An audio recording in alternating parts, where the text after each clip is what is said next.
Hola, ¿qué tal? ¿Cómo están todos ustedes? Me da mucho gusto saludarles. Feliz domingo. Es un placer estar aquí nuevamente con ustedes y poderles compartir ahora algunas ideas complementarias a los cursos de acompañamiento que están tomando personas de distintas parroquias, órdenes religiosas, por toda la iglesia. Y nos estamos preparando para poder acompañar debidamente a las personas que se sienten solas. Lamentablemente en este momento, en esta época, estamos siendo orillados a la soledad.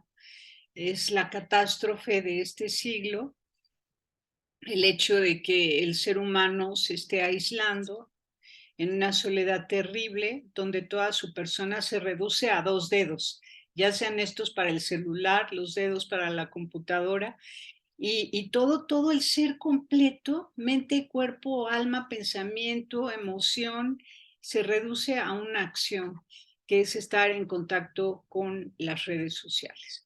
Así que esta soledad se va convirtiendo en algo patológico porque vamos perdiendo la interacción cara a cara, cuerpo a cuerpo, con otras personas, salvo los que tienen trabajo y que tienen que acudir a una oficina, al lugar del empleo, entonces están interactuando, o aquellos otros que hacen algún tipo de voluntariado y están sirviendo, o los que hacen autoempleo y van a las calles, entonces tienen todavía oportunidad de interactuar.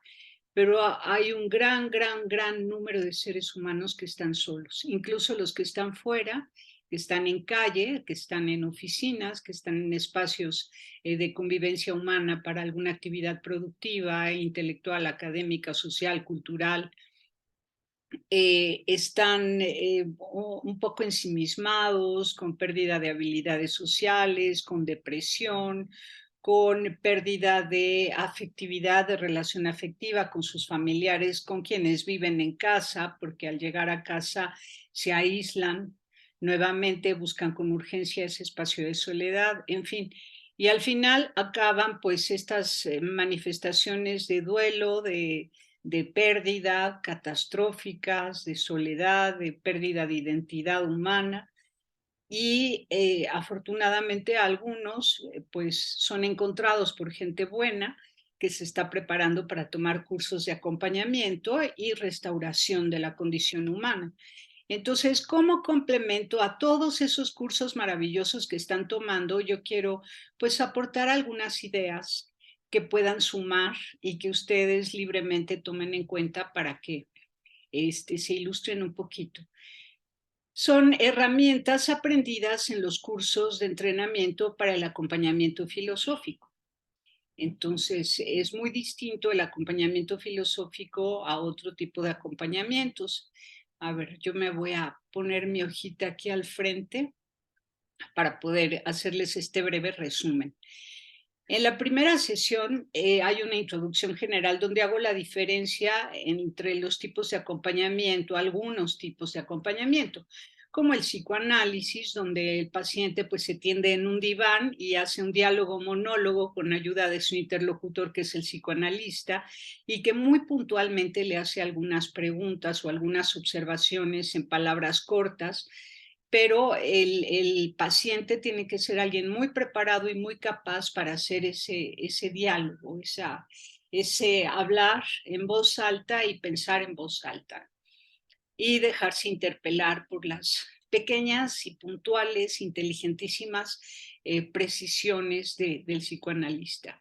Ahora, el coaching es como un entrenador, es el entrenador que va a ayudar a organizar una agenda, a organizar objetivos, a ir alcanzando pues un proyecto, a desarrollar un proyecto y luego ir dando pasos para ese proyecto. Y normalmente es por temas muy puntuales, sea un asunto de trabajo, un asunto deportivo, un asunto empresarial, un asunto académico, y entonces van a ir armando un proyecto y van a ir dando pasos. La psicoterapia, pues ya sabemos, ¿no? El psicólogo, psicoterapeuta tiene un gran entrenamiento, es un súper profesional para atender al ser humano completo, mente, cuerpo, alma, y ayudarle a superar pues cualquier patología incluso a vivir con trastornos de personalidad que no se pueden corregir, pero que sí se puede aprender a vivir con ellos y sobre todo tener una vida emocional lo más estable posible y buenas relaciones humanas. Ahora, el acompañamiento filosófico, que en este caso, si se trata de parroquias, puede ser acompañamiento filosófico espiritual, es un acompañamiento pronto, expedito, que no prolonga ni el conocimiento, no lo posterga, no prolonga el tiempo de acompañamiento, no posterga el conocimiento, sino que busca la verdad junto con la persona a la que acompaña. Para esto tiene que vencer, romper con cualquier tipo de autoengaño, con cualquier sesgo, con cualquier falacia y ayuda a pensar, acompaña a pensar. Entonces, cuando se trata de acompañamiento filosófico espiritual, acompaña a pensar no solamente con algunas ideas de los grandes filósofos que puede traer a la conversación con el acompañado, sino que también, por supuesto, con algunas palabras de la Biblia, que son muy precisas y puntuales y necesarias en un momento exacto del diálogo y el acompañamiento que se presta a esta persona. Ahora, no es un acompañamiento afectivo emocional, no se considera así, aunque también se aborda el tema de las emociones y la afectividad como temas de análisis, temas de diálogo filosófico, para que la persona a la que acompañamos entienda sus afectos y sus emociones, pero de ninguna manera vamos a tomar el lugar de alguien que va a ofrecer ese afecto o sanar esa emoción. Para empezar, el filósofo no va a tomar, o la actitud filosófica no va a considerar al otro como un enfermo, como un paciente, sino como un ser humano capaz de pensar incluso sobre sus afectos y sobre sus emociones, sobre las cuales podemos dialogar, para que él se entienda a sí mismo lo más pronto posible, entienda el significado de las cosas, ¿no? Nos vamos a ir mucho al significado, a los conceptos, a la verdad de las cosas, a la verdad más profunda de las cosas que le inquietan. Luego, por ejemplo, después de hacer esa diferenciación de los distintos tipos de acompañamiento, vamos a hacer ejercicios de deshacer frases hechas, con frases populares, con frases que todos conocemos. Vamos a ir tratando de deshacer esas frases como una práctica que nos ayuda a que durante el diálogo con las personas a las que acompañamos seamos capaces de detectar alguna limitación en esas palabras que dice la persona a la que acompañamos. Entonces, por ejemplo, una frase es hay que amar hasta que duela. Es una frase que todos conocemos, pero podemos analizarla. Entonces, decir, a ver, hasta que duela, nada más hasta que duela, o podemos amar hasta que el dolor sea menor al gozo que nos puede provocar el amor, ¿no?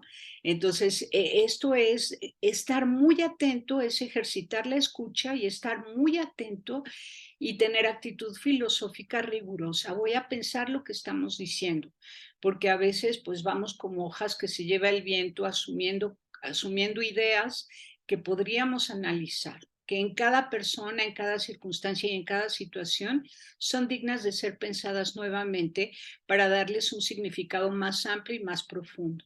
Entonces hacemos este ejercicio de ir analizando frases hechas. Ustedes mismos lo pueden hacer entre ustedes que ya tienen sus grupos de formación y tomen pues unas 5 frases hechas y revísenlas, amplíenlas, profundicen en ellas, hay que desbaratarlas, ¿no? Hay que romperlas, hay que reunirlas, enriquecerlas, y eso es hacer un trabajo filosófico que nos enriquezca a todos y nos haga tener mucha más salud mental y más entendimiento de la vida. Entonces, este ejercicio es para aprender a escuchar con claridad. Luego ya con el acompañamiento que prestamos a la persona a la que toque acompañar, estaremos muy atentos a las cosas que dice para ayudarle a revisar sus ideas. Luego, con ayuda de Ortega y Gasset, revisamos la diferencia entre fe, creencia, idea, pensamiento y ocurrencia. dándole valor incluso también a las ocurrencias. Cuando una persona nos dice alguna ocurrencia, no podemos descartarla así simplemente, sino que hay que tomarla y desde esa ocurrencia ir a su mundo de creencias, que es el mundo en el que habita. El mundo en el que habita, que es muy importante. ¿De dónde viene una ocurrencia? Del mundo en el que habita. ¿Cuáles son sus creencias? ¿De dónde te viene eso? Esta ocurrencia, ¿de dónde te viene? Esta idea, ¿no?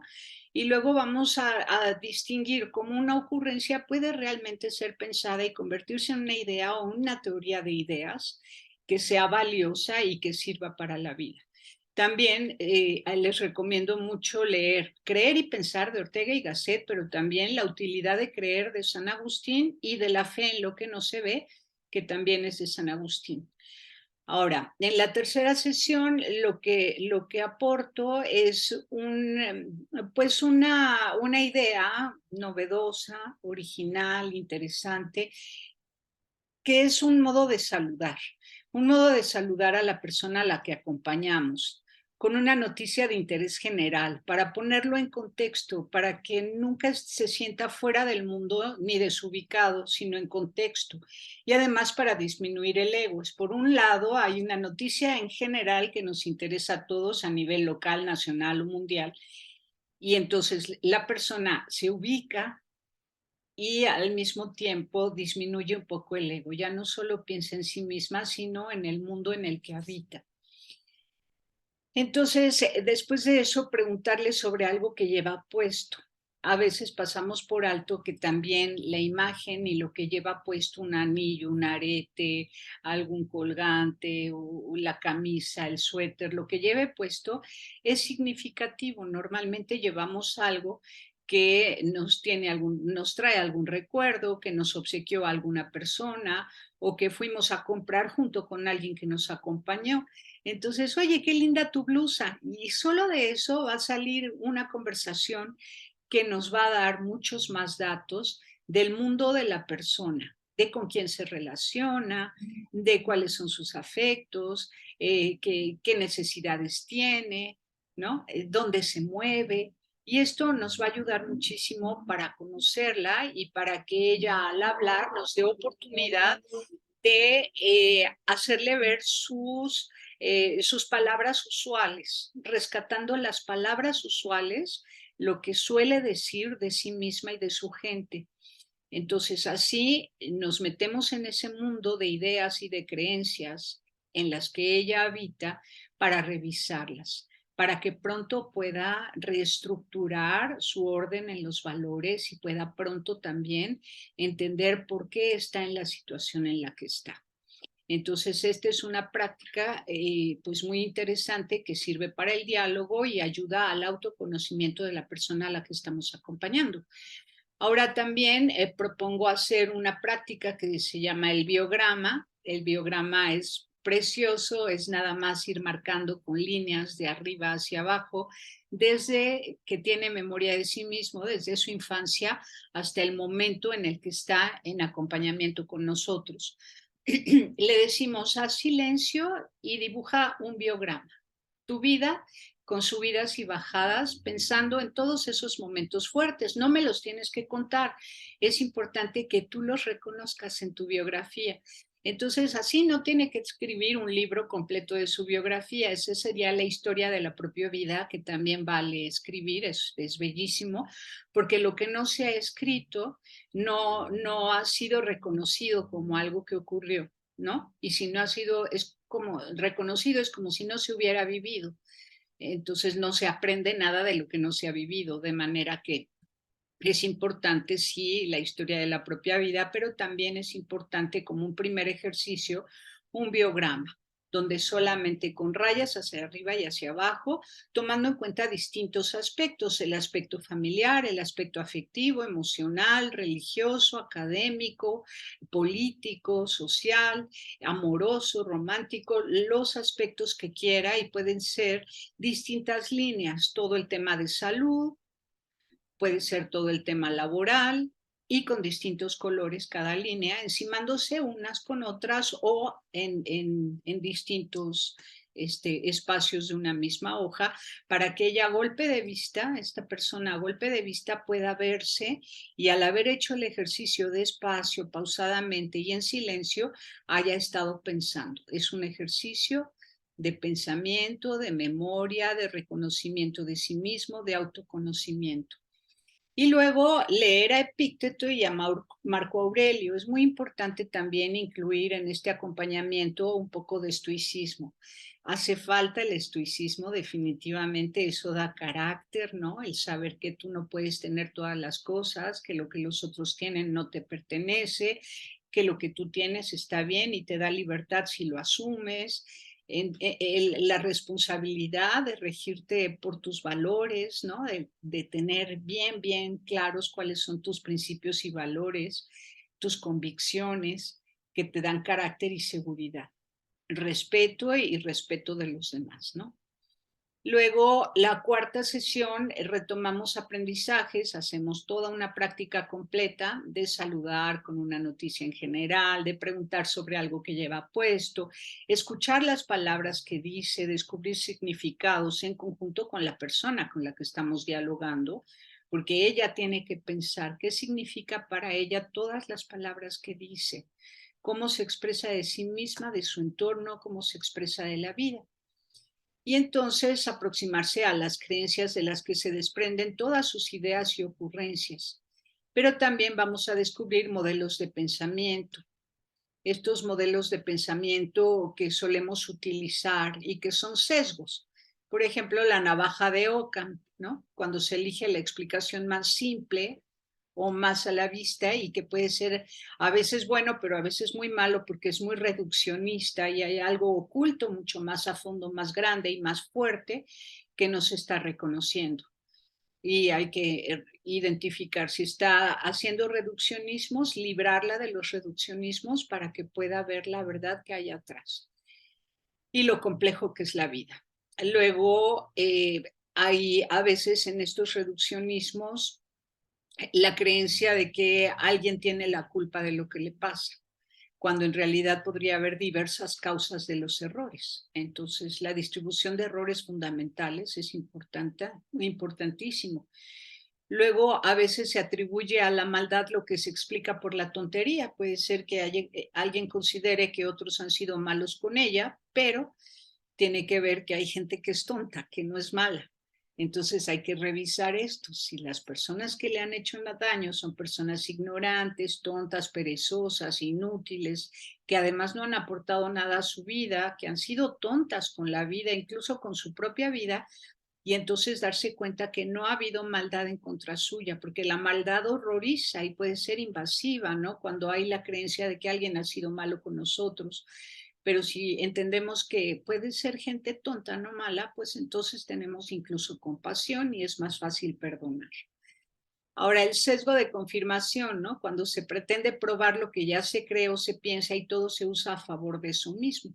Hay que identificar ese sesgo para sacarla de ahí, que no piense siempre igual y siempre que las cosas tienen la misma causa y que todo es lo mismo y que como si hubiera perdido ya la ilusión de un porvenir, de una vida abierta con un montón de posibilidades, creyendo que todo siempre va a ser igual. Ahora, a veces también se piensa que lo que pasa una vez puede suceder de manera idéntica otra vez. Y bueno, se parece mucho al sesgo de confirmación. Y luego, cuando la memoria falla y se piensa haber previsto algo que no se previó realmente, ¿no? Se justifican. Hay muchísimos momentos en los que nos justificamos creyendo que nosotros ya sabíamos o que lo hicimos a propósito o que ese era nuestro plan, pero hay una enorme frustración oculta. Entonces tenemos que desbaratar también eso. O el sesgo de atribución, cuando se considera a una persona o una situación como algo como causa de algo muy específico y se pierde de vista el contexto. Entonces siempre hay que estar metiendo en contexto y reconociendo que hay muchísimas personas involucradas en una misma historia. Esto es súper importante. Ahora, para estas prácticas de escucha, hay que escuchar muchísimo qué palabras usa, como dije, ¿no? Al principio. La gente puede decir todo el tiempo mientras habla, yo creo, o yo pienso, o yo recuerdo, añoro, siento, quiero, deseo, hago, intuyo, imagino.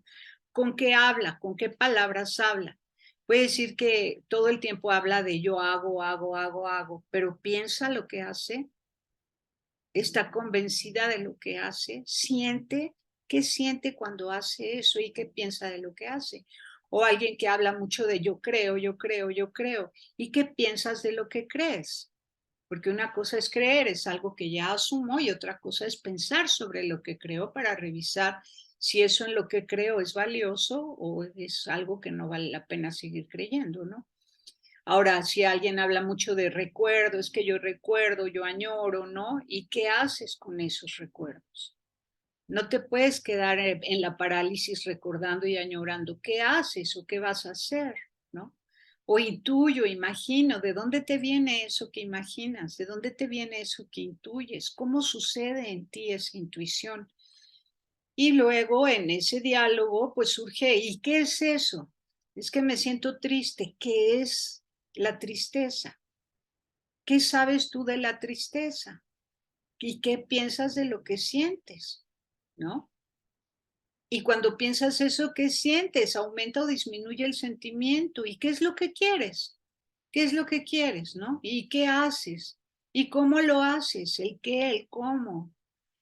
Pero sobre todo, el por qué y para qué. Ante cada respuesta que la persona nos dice, nosotros preguntamos ¿por qué y para qué? Porque en el por qué y el para qué van a salir muchas noticias que le ayuden a entender su vida. Ahora, como lo que queremos es llegar a la verdad y lo más pronto posible, vamos a leer también a Kierkegaard y vamos a leer un fragmento sobre la verdad. En Kierkegaard, la verdad objetiva, lo que la cosa es en realidad, la verdad subjetiva, lo que es para mí, cómo la recibo, cómo la interpreto, cómo la vivo, y la verdad esencial. ¿De qué sirve esto? ¿De qué sirve esto? ¿Esto qué es? ¿Esto que asumo, que yo siento, que yo interpreto? ¿Y cuál es la verdad esencial? Y vamos a hacer también una práctica de mandala. Bueno, después les enseño en pantalla esto, ¿no? De los mandalas. Entonces vamos a leer a Kierkegaard, que es muy, muy bonito. Ustedes lo pueden leer, es muy importante que ustedes hagan estos complementos por su cuenta. Entonces vamos a evitar el autoengaño, las evasivas y ayudarlo a encontrar la verdad. El biograma y el mandala son herramientas de autoconocimiento. Bueno, de una vez les pongo el mandala en pantalla. A ver. Vamos a ver. Miren, acá está. Este es el biograma, ¿no? Historia de la propia vida sería más narrada por escrito para quienes ya estén preparados para hacerlo, pero puede ser como previo a eso el biograma. Es muy interesante hacerlo en silencio, con una música suavecita, con una música de preferencia de cuerdas, porque las cuerdas nos llevan al pasado. Las percusiones nos instalan en el presente y nos ayudan a concentrarnos. Y el viento con percusiones como la música marcial nos lleva al futuro, nos entusiasma, nos llena de vida hacia el futuro, porque vamos hacia adelante con trompetas y tambores. Nos instalamos en el presente para la concentración con percusiones y para ir al pasado con cuerdas. Entonces, el biograma se hace de preferencia con cuerdas. Ahora, el mandala es otro ejercicio, otra oportunidad para el autoconocimiento, que es muy lindo porque el mandala nos ayuda a organizar también nuestros pensamientos y hacerlo de manera artística, nuestros recuerdos. Entonces, al centro puede estar la infancia, representada por distintos símbolos que nos cuentan nuestra propia vida, de enfermedades, de primeras experiencias en la escuela, de relaciones familiares, de sueños que teníamos, de pesadillas, todos los recuerdos significativos. Luego puede ser la etapa de la adolescencia con otros signos y símbolos, todo con colores. Luego puede ser la primera juventud, la segunda juventud, la edad adulta mayor, incluyendo pues todos los aspectos importantes de nuestra vida, sobre todo momentos fuertes. Esa es una forma de hacerlo de adentro para afuera, ¿no? Y siguiendo, por ejemplo, si acá hice un símbolo que representa la familia, pues me puedo seguir de este lado por la familia. Ahora otra oportunidad sería dividir en rebanadas de pastel el mandala y cada rebanada es una etapa de mi vida. Y ahí me cuento mi historia con dibujos, con puros símbolos. Los símbolos embellecerán esta obra de arte, pero mientras lo estoy haciendo, me estoy contando mi vida, estoy practicando la memoria y estoy encontrándole significado y relación a todo mi ser, a toda mi vida, porque el tiempo es duración, como dice Bergson, a quien también vamos a leer. Luego, la otra herramienta de autoconocimiento es ¿por qué soy siempre como soy? ¿Por qué siempre actúo de la misma manera? Mis patrones de comportamiento, mis reacciones, mi forma de tener afecto hacia los demás, mi forma de sentir la vida. ¿Por qué? Entonces, a ver, siempre actúo de manera enojona, ¿no? Enojón, impaciente, desesperado, veloz o lento, como cada quien hable de sí mismo. Ah, sí, a ver, dame 3 ejemplos. Siempre de lo que cada quien declara hay que pedirle 2 o 3 ejemplos para verificar si lo que dice es verdad. Dame 3 ejemplos muy recientes de eso que dices de ti. Te da 3 momentos, te cuenta 3 momentos en los que vivió estas reacciones en las últimas semanas, el último mes máximo.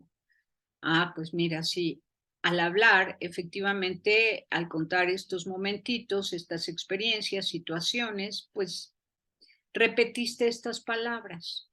Efectivamente, reaccionaste de manera muy determinante y muy parecida en los 3 momentos. Vamos a ver de dónde te viene eso. Entonces, los 3 recuerdos más antiguos de la primerísima infancia, cuando tenía 1 año, 2 o 3 años de edad, o 4 o 5, lo más antiguo que llegue a la memoria, 3 recuerdos.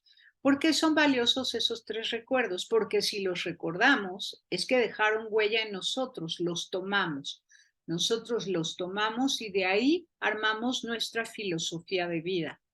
Entonces, la persona dice que la vida es porque, ¿no? La vida es muy triste o porque los seres humanos son incomprensibles o la vida es un desastre porque no hay lo suficiente para soportarla o cada quien. Entonces vamos a ver por qué le viene comportarse siempre y sentir siempre de la misma manera porque tiene una filosofía de vida que se llama su caverna de Platón. Es la caverna de Platón, de acuerdo con el autor Ran Lahab, filósofo y psicólogo. El yo de siempre, mi caverna de Platón. Sin embargo, con lecturas filosóficas y este acompañamiento, la persona va a ir encontrando ventanitas para salir de su caverna. Aunque muchas veces a lo largo de la vida haya ese refugio de volver a su caverna, porque está ya muy arraigado, es algo ya que se ha convertido en algo intrínseco, constitutivo de la persona. Entonces, sin embargo, al aprender a salir de sí misma y ampliar sus pensamientos, tendrá una relación más saludable con la vida. Por eso es importante hacer pequeñas lecturas filosóficas, ¿no? Entonces, ahora, como ven, hay varias herramientas de autoconocimiento que no podríamos privar de practicar a las personas a las que acompañamos. Entonces, también vamos a leer,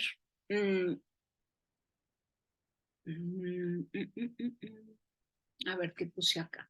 Las herramientas de biograma y mandala nos ayudan al autoconocimiento. Entendemos que hay que tomar en cuenta el estoicismo para vivir con serenidad y aceptación de las cosas que no podemos cambiar pero también tomamos en cuenta la verdad objetiva, subjetiva y esencial, y sumamos las ideas de Jaspers también. Es muy importante sumar las ideas de Jaspers, porque,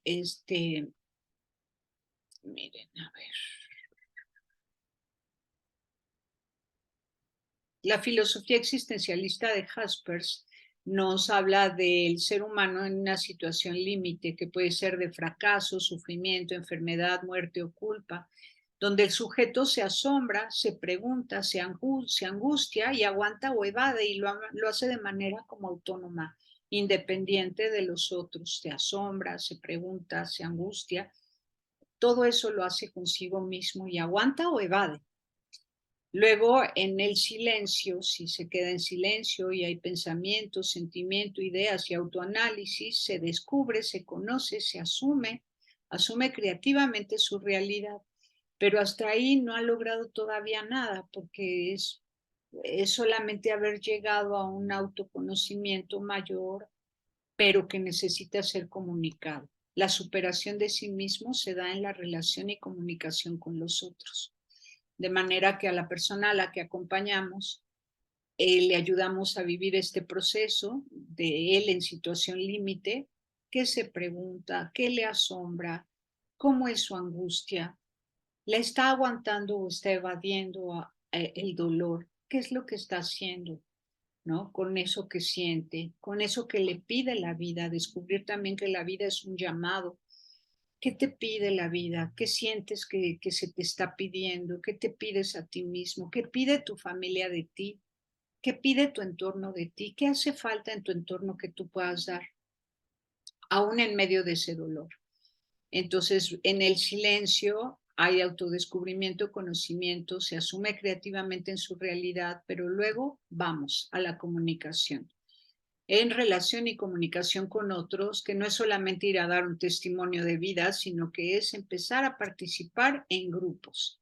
Entonces, el que acompaña va a buscar la manera de que esa persona a la que ha acompañado se integre a grupos donde pueda ser él mismo, genuino, auténtico y dar lo mejor de sí mismo, desde los talentos que él tiene y el llamado que siente en su interior.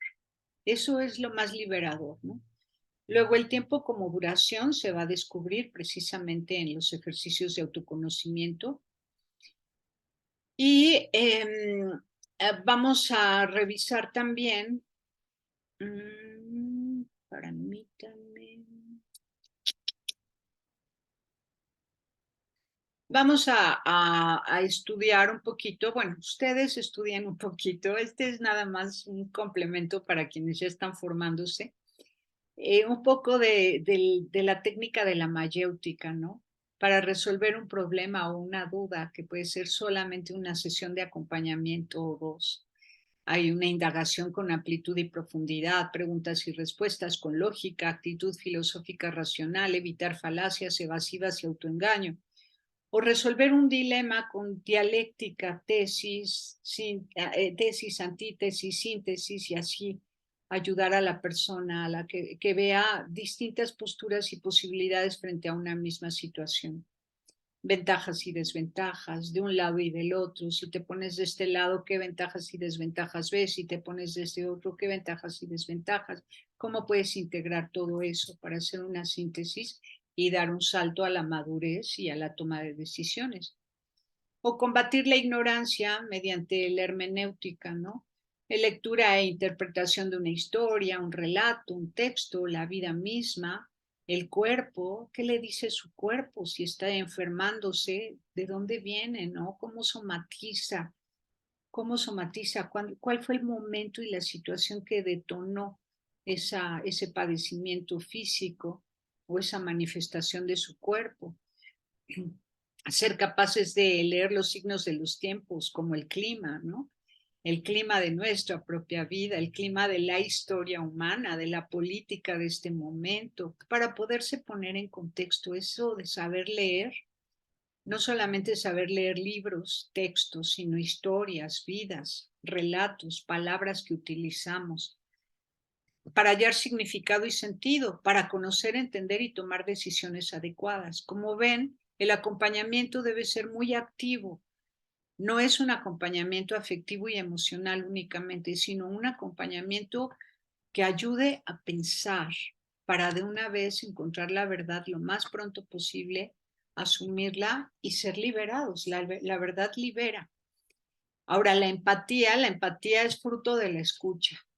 No es necesario tanto proponerse ser empático y entrenarse para eso, como el hecho de escuchar atentamente, lo cual hace un buen hermeneuta, ¿no? Una actitud de escucha, de lectura activa de lo que está diciendo la otra persona, para entonces intervenir favorablemente, ayudarle con preguntas y con diálogo a que se conozca, se supere y sea capaz de integrarse a la vida de manera saludable. No podemos sustituir nosotros a sus familiares, amigos, a sus vecinos, a su comunidad. Tenemos que ayudarle a recuperar, restaurar o recrear o construir los espacios que necesita para el desarrollo pleno de su personalidad y para el despliegue de sus talentos al servicio de los otros. Entonces, la empatía la vamos a ganar con una buena escucha, porque si el entrenamiento para ser empático acaba siendo teatro y no somos verdaderamente empáticos, va a ser muy difícil acompañar y ayudar al otro a asumir su propia vida. Ahora, con la fenomenología también nos ayudamos muchísimo porque se trata de ver la relación de la persona con el mundo, la relación natural con el mundo, el yo pienso, pero también el yo hago en el mundo, cómo lo recibo, cómo lo interpreto, cómo lo tomo y cómo lo devuelvo. Entonces involucra a la persona completa, la razón, la percepción, la sensación, la emoción, la acción. Entender el entramado de esas relaciones.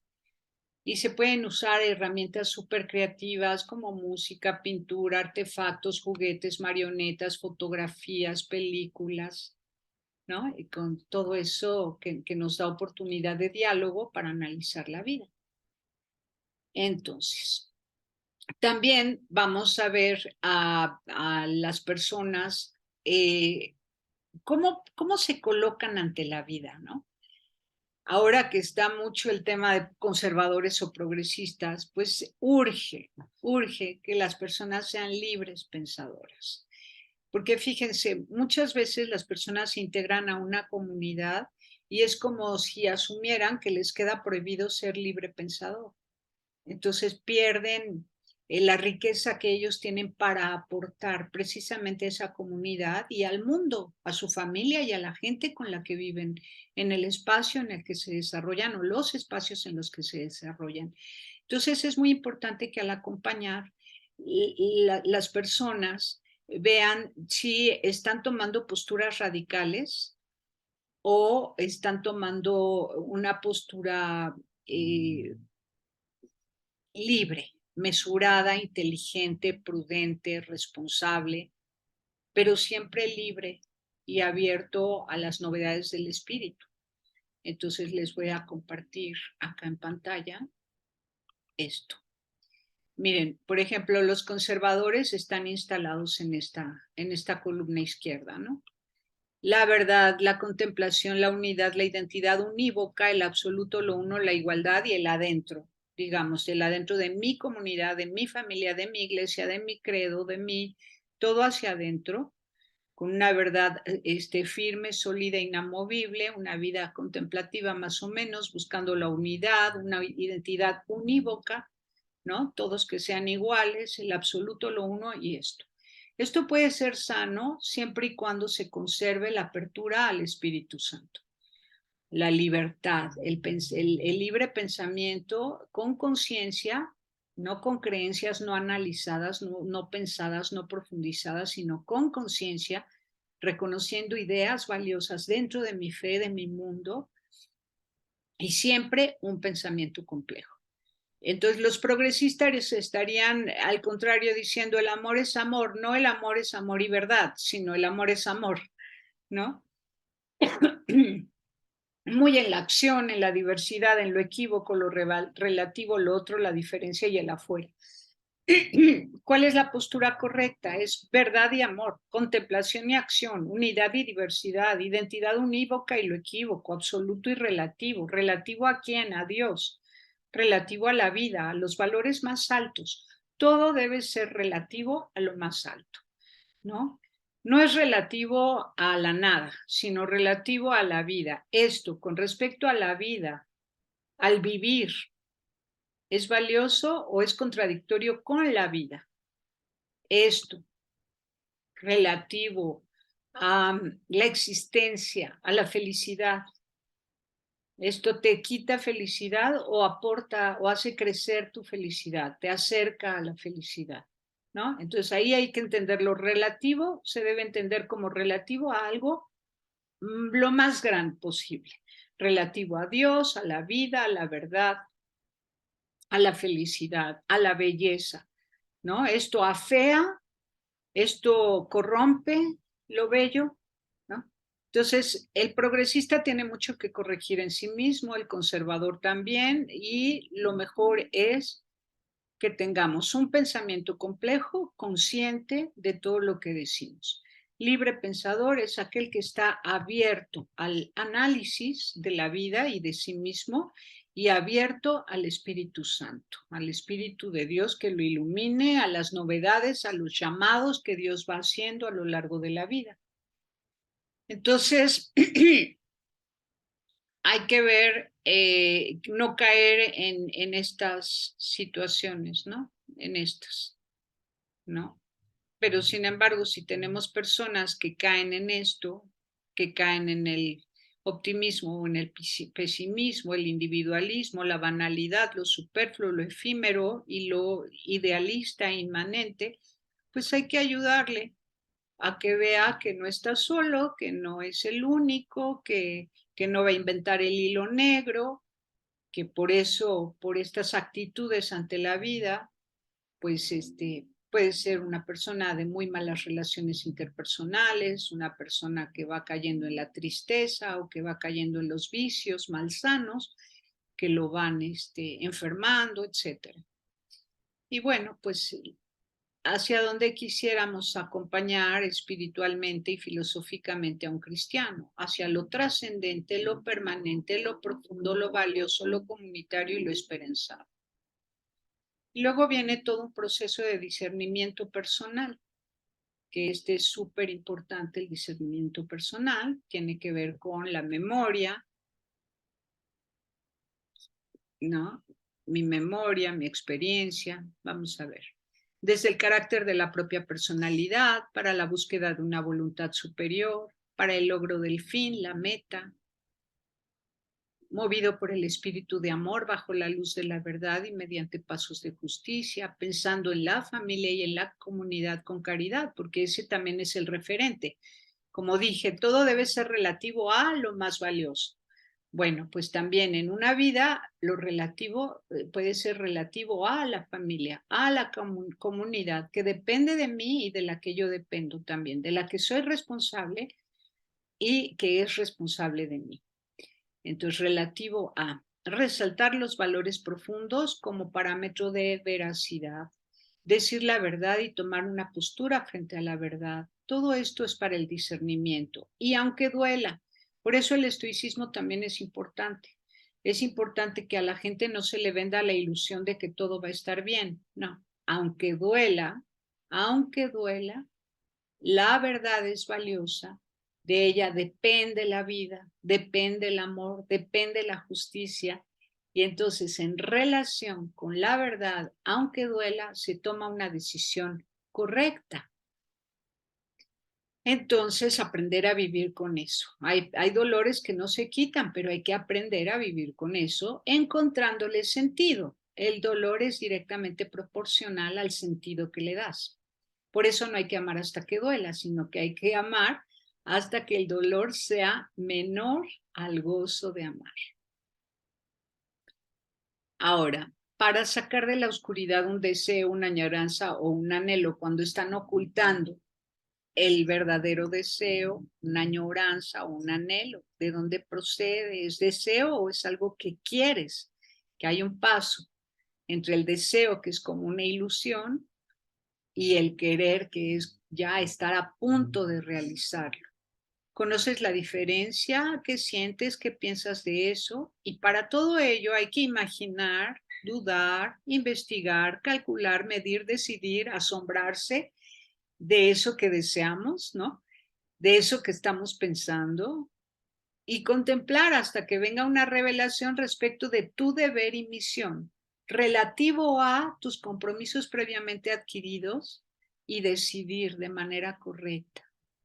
No podemos hacer todo lo que queramos, no tenemos libertad ilimitada, no somos dueños del mundo ni de nuestra propia vida, ¿no? Nos copertenecemos en familia y comunidad, ya tenemos compromisos y responsabilidades entre todos. Somos corresponsables, copertenecientes y tenemos que hallar el máximo sentido y significado a la vida que hemos ido creando, al lugar en el que estamos viviendo, y si hay algún cambio posible, tiene que ser bien tomado, bien discernido y relativo a lo más alto, ¿no? Relativo a lo más alto. La verdad, la vida, la belleza, la felicidad, la justicia, el bien. Entonces, poner las intuiciones también en una perspectiva razonable, siempre con la verdad en la mano, y descartar ilusiones porque todo eso se disuelve. Ahora, ¿qué cosas o personas influyen en ti para desear y querer eso? Porque si quitas esas influencias y ves tu realidad, ¿qué encuentras como respuestas tuyas y originales? ¿Qué queda, no? Ya no estás influenciado por el ambiente ni te sientes retado por el mundo, ¿no? Como que te están retando a que hagas cosas que rebasan tu capacidad o que en realidad no te interesan, pero que dices que sí por quedar bien con otros. Pues hay que ver, a ver, si quitas esas influencias, ¿qué ves tú? ¿Qué encuentras como respuestas tuyas originales? Entonces tus decisiones te deciden, te eligen, así que hay que tener claridad, ¿no? Vivir con sentido. Y bueno, también tomando en cuenta a San Agustín, toda la afectividad, todo eso. Todo lo que siento, lo que voy pensando y sintiendo y cómo me va afectando emocionalmente, incluso físicamente. Esto es súper importante, ¿no? Luego,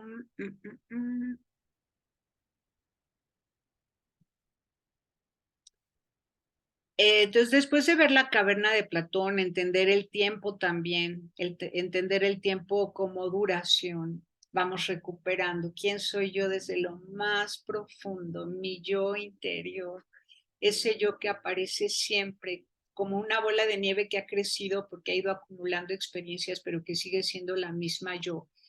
Y que mi vida no se divide en momentos como campanadas fuertes, sino que en lo cotidiano también he ido creciendo. En lo cotidiano estoy reviviendo momento a momento de todo a mí yo que soy y que soy desde la infancia, ¿no? Entonces también aprender a encontrar armonía entre todas nuestras edades, porque mucha gente se siente muerta en vida porque siente que ha perdido la infancia o características de la infancia, ¿no? Esa creatividad, esa libertad para cantar, para dibujar, para jugar, para reír. Hay que recuperarlo porque ese yo está aquí dentro y sigue creciendo, está aquí dentro, no se ha muerto ni el niño, ni el adolescente, ni el joven, ¿no? Sino que acompañan, pero con la madurez del tiempo cronológico y las experiencias que han ido engrandeciendo esa capacidad de razonar, de discernir, de tomar decisiones, de asumir responsabilidades. Entonces, bueno, y luego no se pierdan de hacer ejercicios de comunicación no verbal y paraverbal, de utilizar la mímica, el dibujo, los gestos del cuerpo para expresar emociones que con palabras no logramos decir, ¿no? O poner ejemplos de películas, o alguna canción que diga exactamente o casi exactamente lo que quiero decir. Entonces, ¿Por qué es esto importante? Porque el acompañamiento no puede, muchas veces se piensa que hay que acompañar a la persona como recibiéndola para que se quede para siempre. Y eso pues no puede ser porque nosotros nos vamos a morir, todos vamos a morir, ¿no? Entonces es como el rol de un padre o una madre que lo que quiere es que sus hijos aprendan a vivir. Entonces el acompañante va a acompañar para que la otra persona aprenda a vivir y eso se logra con autoconocimiento. También hay que tomar en cuenta la madurez neurológica. También hay que tomar en cuenta que si lo que nosotros podemos dar no es suficiente, hay que animarla a que acuda a un psicólogo, ¿no? Que eso también es muy bueno y en algunos casos hasta a un psiquiatra, pero eso ya lo decidirá el psicólogo. El primer paso sería pedirle que además de nuestro acompañamiento vaya a un psicólogo para que pueda trabajar aquellas cosas que nosotros no tenemos capacidad para, ¿no? Pero este acompañamiento no puede ser como el de alguien que va a sustituir a todo un grupo familiar o a toda una comunidad laboral o a toda una comunidad vecinal, sino que quien va a acompañar va a ayudar a que esa persona restaure todo ese mundo de relaciones a partir de sí mismo, el autoconocimiento, el análisis de sus creencias, de sus pensamientos, de sus ideas, la valoración de sus proyectos, de sus ilusiones, de sus deseos, el discernimiento y pues entre un poco de filosofía y un poco de palabra de Dios, pues más nuestra escucha atenta, lograremos ayudar a muchísimas personas. Ahora, ¿por qué digo que es filosófico espiritual? No puede ser filosófico afectivo y emocional. ¿Por qué? Porque para dar ese acompañamiento afectivo y emocional se necesita un entrenamiento muy fuerte, salvo el análisis de las emociones de manera racional. ¿Qué estás sintiendo? ¿Y qué significa eso, no? ¿Qué significa dolor, miedo, tristeza, alegría, enojo, excitación, rencor, envidia, celos? ¿Qué significa? Podemos analizarlo. Soledad, ¿no? Que se sufre mucho de eso. Pero incluso el llanto, ¿qué significa el llanto? Si tuviera palabras tus lágrimas, ¿qué dirían? ¿No? Entonces podemos analizarlo, por supuesto que sí, dejar a la gente que llore y se exprese, pero llega un punto en que la persona va a querer hacer transferencia y transferir sus afectos hacia nosotros. Esto es muy común, esto es algo muy natural que suceda.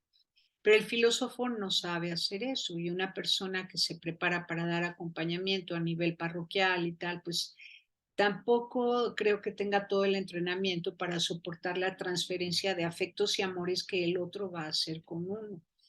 Entonces, por eso se mantiene una actitud rigurosa, de escucha atenta, de humano a humano, pero en una actitud filosófica, de razonamiento.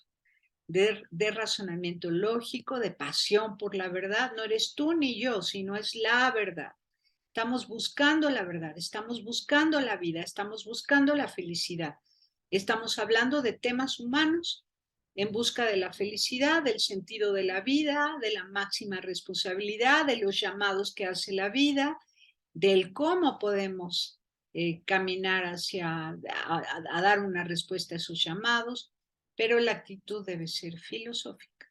Las sesiones cortitas, no permitir que haya dispersión en un diálogo, tomar tema por tema y ajustarse a ese tema, no permitir evasivas ni autoengaños y volver al tema siempre. Estábamos hablando del dolor, estábamos hablando de la mentira, estábamos hablando de los celos, volvamos, volvamos, volvamos. No perderse en muchas anécdotas, porque las anécdotas hacen por un lado está rascando la herida, ¿no? Y no se está sanando nada, y por otro lado no estamos llegando al pensamiento más profundo, razonable, lógico, valioso, significativo, que al haber entendido, pues ya da un salto a la vida. de eso se trata, ¿no? Entonces, bueno, ojalá que esto les sirva nada más como complemento a todos los esfuerzos que están haciendo para que su acompañamiento sea muy bueno y muy saludable y eficaz para bien de todos, de la persona a la que acompañan, de ustedes mismos, de sus familias y comunidades. Gracias, pásela bien haciendo el bien. Hasta la próxima.